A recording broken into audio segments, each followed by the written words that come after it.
Part 1. Wei Wuxian wanted to wash his face to have gaze upon the face of his body's owner after death, but there wasn't any water in the room, not even for drinking or washing. The only basin-like container was probably, he suspected, for lavatory purposes instead of cleansing.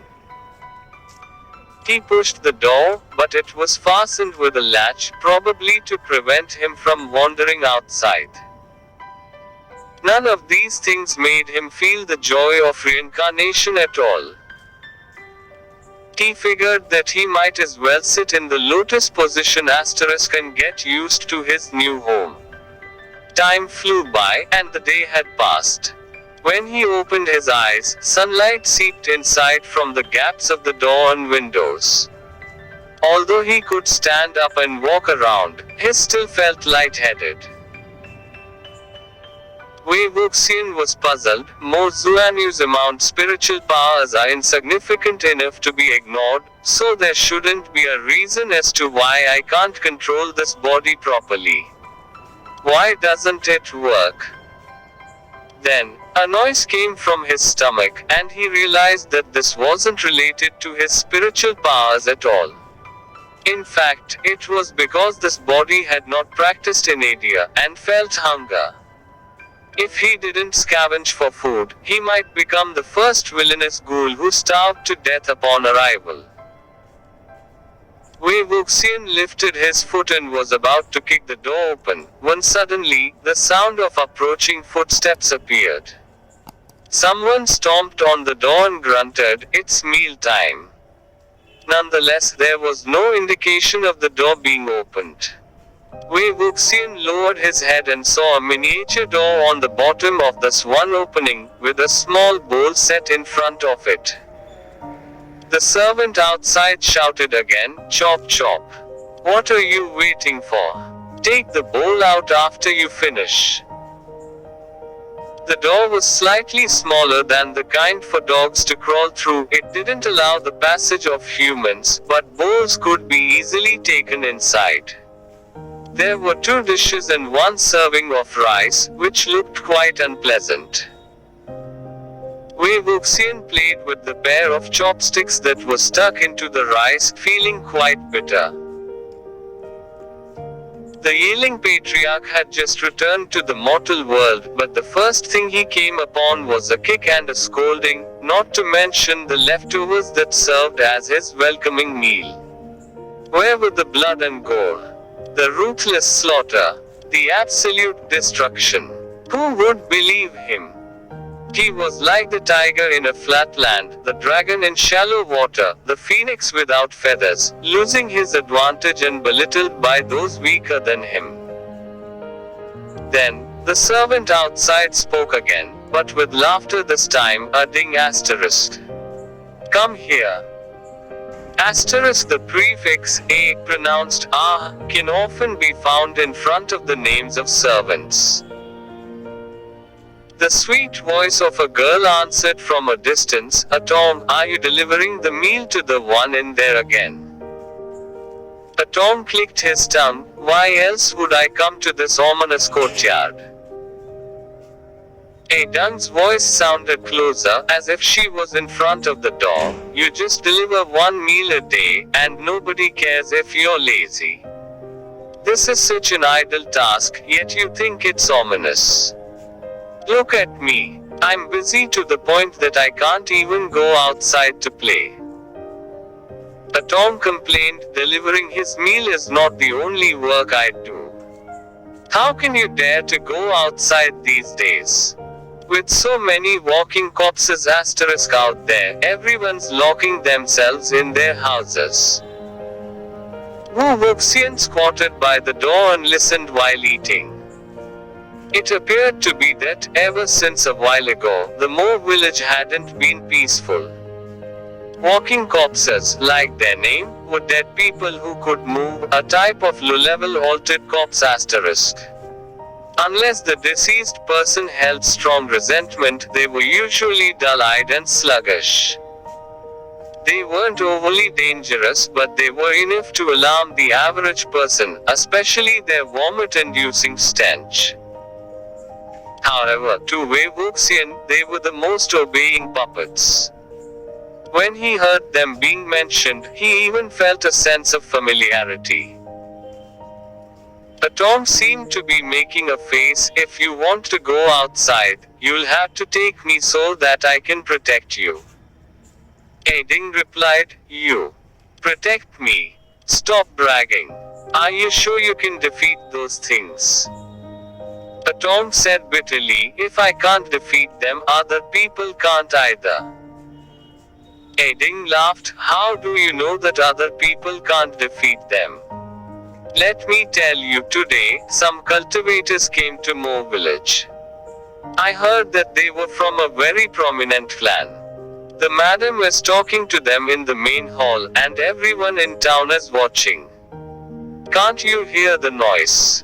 I don't have time to play around with you. They might give me more work afterwards. Wei Wuxian listened attentively. Sure enough, the faint bustling sounds of people came from the east. He pondered for a moment, stood up, and kicked the door. It cracked with a clank. At the moment, the two servants, Ding and Tom, were flirting with each other and screamed when the door suddenly flung open. Wei Wuxian threw away his bowl and walked outside, flinching from the glare of the sunlight. He brought his hand to the tip of his brow and closed his eyes for a moment. Just now, Tom screamed even louder than Ding, but as he took a closer look and realized that it was Mo Zuanu, the person whom everyone could humiliate, his courage came back to him. He figured that he probably lost face in front of Ding, and wanted to make up for it, so he jumped over and waved his hands like he was reproaching a dog. Shoo! Shoo! Go away! Why did you come out? Tom treated him even worse than he treated a beggar or a fly. Most of the time, all of the servants of the Mo family treated Mo Zuanu like this because he never resisted. Wei Wuxian gave Tom a light kick, knocking him over, and laughed, How daring of a mere errand-running child to humiliate others like this. With that, he headed towards the commotion in the east. Quite a lot of people crowded in and around the East Hall. Just as Wei Wuxian stepped into the courtyard, a woman spoke in a voice a few pitches louder than the others. A member from the younger generations of our family used to be a cultivator as well. It must have been Madame Mo trying to make connections with the Cultivation family again. Wei Wuxian didn't wait for her to finish speaking, and quickly hustled through the crowd, into the hall, and grinned, I'm coming, I'm coming. Right here. A middle-aged lady sat in the hall, with well-maintained health and wearing extravagant clothing. She was Madame Mo. Her husband sat below her, and the opposite side sat a few white-robed boys asterisk. Because of how an unkempt freak just appeared from within the people, all of the chatter came to a halt, but Wei Wuxian spoke shamelessly, as if he did not notice the motionless atmosphere at all. Who was calling me earlier? I am the only one who used to be a cultivator. Asterisk in this case, the word boys refers to older youths in their teenage years. There was too much powder on his face, and as he smiled, the powder sprinkled off. A younger cultivator was on the brink of laughing, letting out a PFFT sound. His face grew serious again as another one, seemingly the leader of the group, gave him a disapproving look. Wei Wuxian followed the voice and scanned over. He thought that the servants were being ignorant and exaggerated the situation, but he was surprised to see that they were really disciples of a prominent clan. The boys wore robes with drifting sleeves and flowing belts, appearing to be Eichmann and doubtlessly a treat to the eyes. Looking at the uniform, it was obvious that they were from the Gusulan clan. They must have also been younger generations of blood relationship to the Lan family, as they all wore white forehead ribbons around a finger's width, with cloud patterns sewn onto them. The motto of the Gusulan clan was righteousness. The forehead ribbon implied to conduct oneself well, and the cloud pattern was the official pattern of the Lan family, of which cultivators who came from other families did not have the right to wear. Wei Wuxian got toothaches whenever he saw anybody from the Lan clan. In his past life, he had always thought of his clan's uniform as mourning clothes, which was why he would never mistake it. Lady Mo hadn't seen this nephew of hers in a while, and only got over her dismay after a long time, when she realized who the heavily make-upped person was. She was furious, but she didn't want to lose her temper and discompose herself, so she lowered her voice at her husband, who let him out. "Get him back there." Her husband promptly smiled to calm her and walked over with an irksome look, ready to pull him out of here. However, Wei Wuxian suddenly dropped to the ground, his limbs tightly clinging to the floor. Nobody could get him up, even after most servants were called to help. As Lady Mo's face darkened bit by bit, her husband was also sweating. He scolded, "You damn madman. If you don't go back now, wait and see how I'll punish you." Although everyone in the Mo village knew that the Mo family had a young master who lost his marbles, Mo Zuanu had already hid in that dark room for a couple of years, scared to come outside. After seeing how both his face and actions were like those of a monster's, the people whispered among themselves, looking forward to a good show to watch.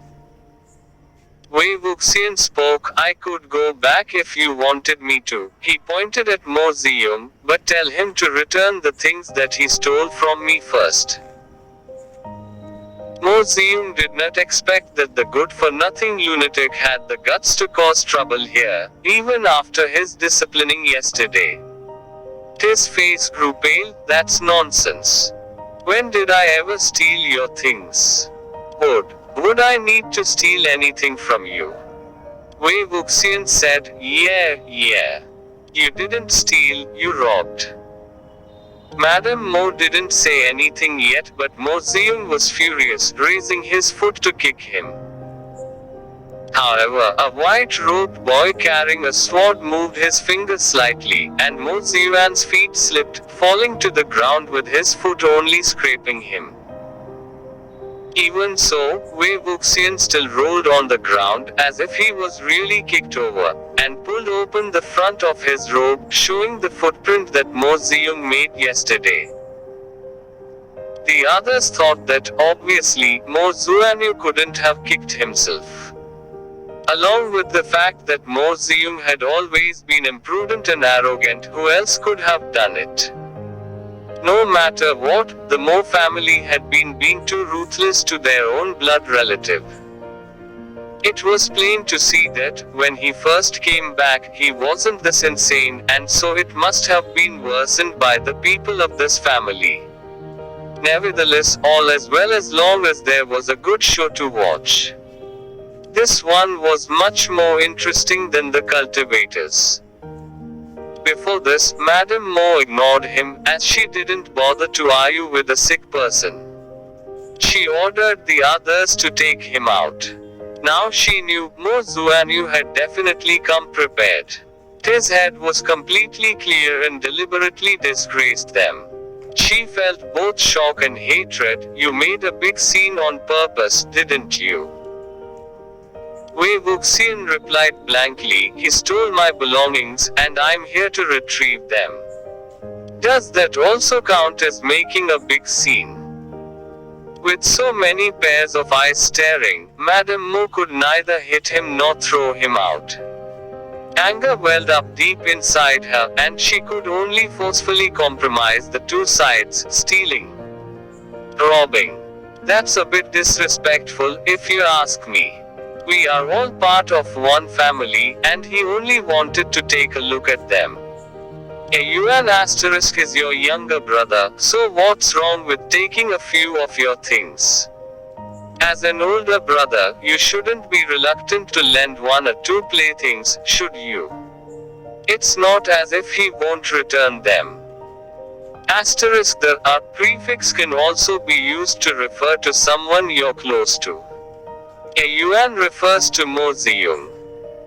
The boys from the Lan clan stared speechlessly at one another.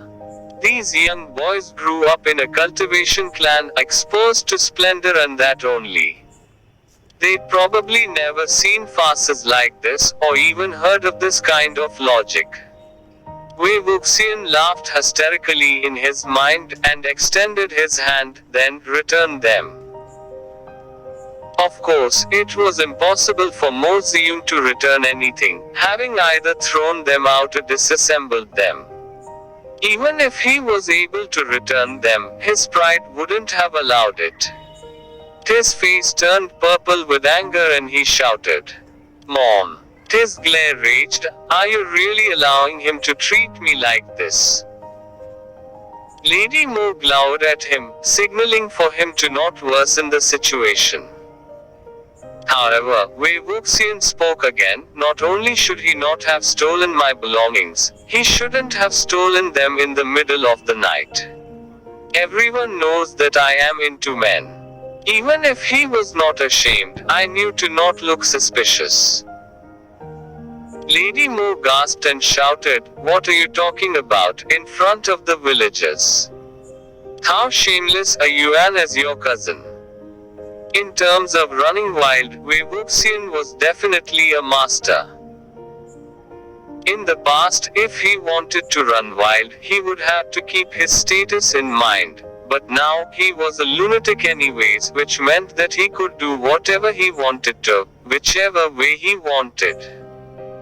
He stiffened his neck and argued defiantly, even though he knew that I was his cousin. He chose to not avoid me, so who was more shameless?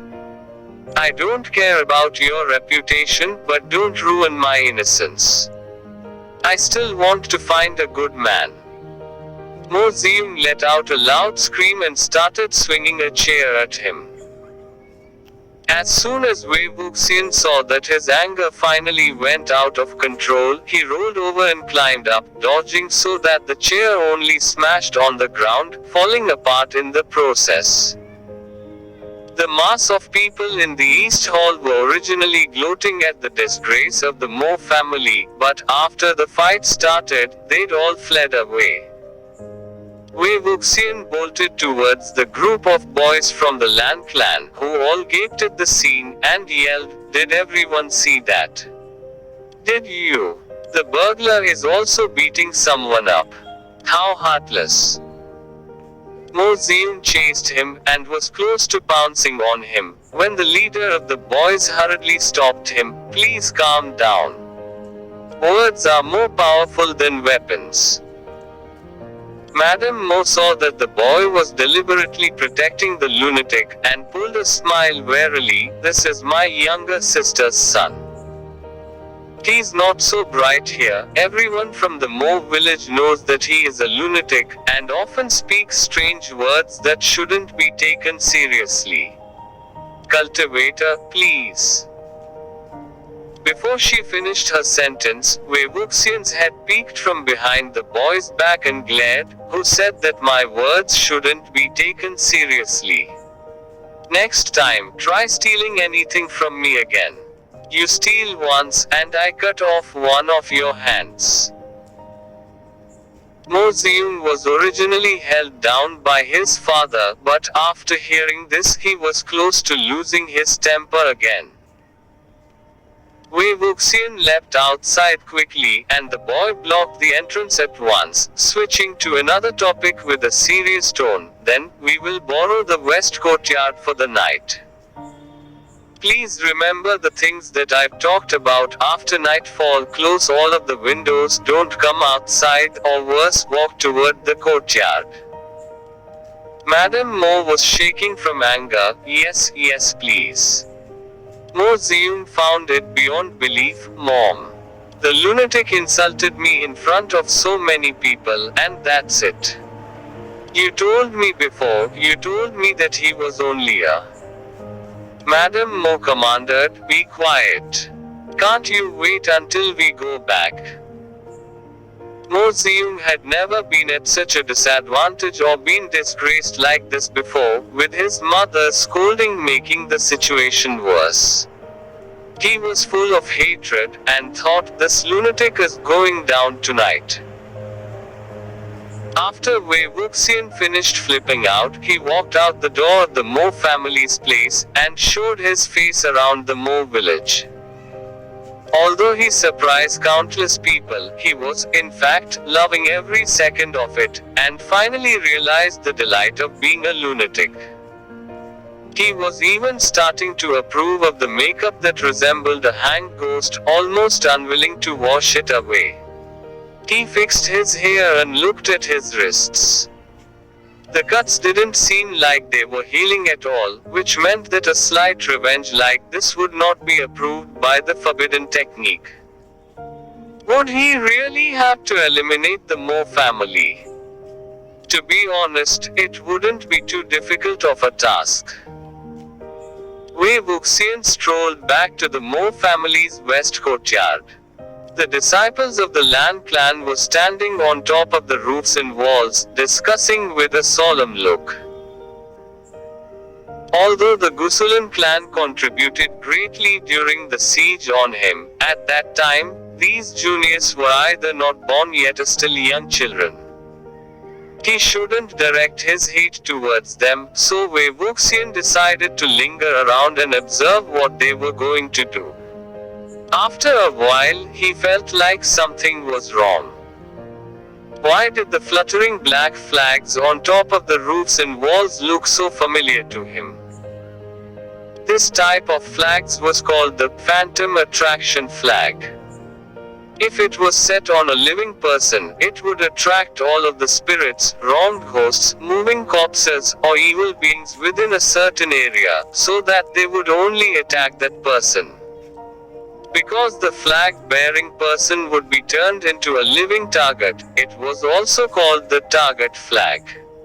It could also be set on a house, but the house must have living humans inside of it. Then, the attack range would expand to include everyone inside the house. Because of how there would always be a sinister energy that surrounded the area in which the flag was set in, as if there was a swirling black wind, they were also called black wind flags. Arranging the flag formation in the west courtyard and not allowing anyone to approach them must have meant that they wanted to lead the walking corpses here and capture them in one go. As for why they looked familiar, how could they have not come across as familiar? The creator of phantom attraction flags was none other than the Yiling Patriarch. It seemed like that, although the cultivation world hated him on the surface, they still used the inventions that he came up with.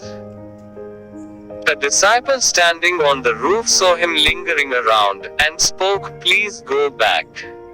This isn't where a person like you should come. Although he was being driven away, it was out of kindness, and the tone also differed from those of the servants in the Mo family. Wei Wuxian caught him off guard and quickly hopped up, grabbing one of the flags. The disciple was startled and jumped down to chase him. Do not move. That is not something you should take. Wei Wuxian yelled while running away, looking like a real lunatic with his hair disheveled and limbs flinging about. I'm not giving it back, I'm not giving it back. I want this thing. I want this. The disciple caught up to him in a few strides and grabbed his arm. If you are not going to give it back, I am going to hit you.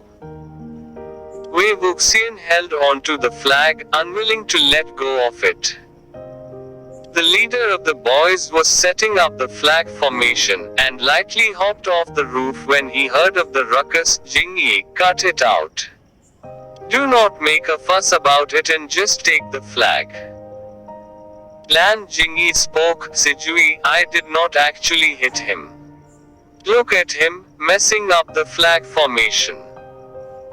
During the tug of war, Wei Wuxian had already checked over the phantom attraction flag in his hands. The motifs were drawn correctly and the incantations were complete. There wasn't any errors, so nothing would go wrong while using them.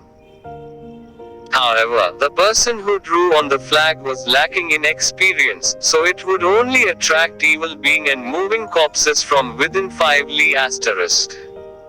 That should be enough, though. There shouldn't be any malicious creatures in a place as small as the Mo village. Lan Sijui smiled at him. Young Master Mo, the sky is growing dark, and we are going to start capturing the walking corpses soon. It will be dangerous at night time, so it would be best for you to return to your room. Wei Wuxian looked him over. He was fair and refined, with a dignified appearance and smiling faintly. Wei Wuxian silently approved of him. The flag formation was set in an organized way, and his mannerisms were also respectful, making him a disciple with astonishing potential. He didn't know that, at a conservative clan such as the Lan clan, who on earth brought up such a junior? Lan Sijui spoke again. This flag. Before he finished, Wei Wuxian threw the phantom attraction flag onto the ground and humped, It's just a flag, so what's the big deal? I can draw way better than this. He sprinted off the moment he threw the flag away. The boys who stood on the roof to watch the bustle almost fell off from the laughter after hearing his ridiculous words. Lan Jingyi also chuckled from anger and picked up the phantom attraction flag. What a maniac. Wei Wuxian continued to roam around, doing nothing, and finally moved back to the small courtyard that belonged to Mo Zuanyu. He ignored the broken bolt and the mess on the ground, picked a relatively clean spot, and sat in the lotus position again. However, before daylight came, he was pulled out of meditation by some noise from the outside. A series of chaotic footsteps quickly approached, along with cries and screams. Wei Wuxian heard a few phrases being repeated. Barge in and drag him out. Notify the officers. What do you mean, notify the officers? Beat him to death. He opened his eyes to see that a few servants had already came in. The whole courtyard was set alight with fire. Someone cried out, Drag the insane murderer to the main hall and make him pay for it with his life.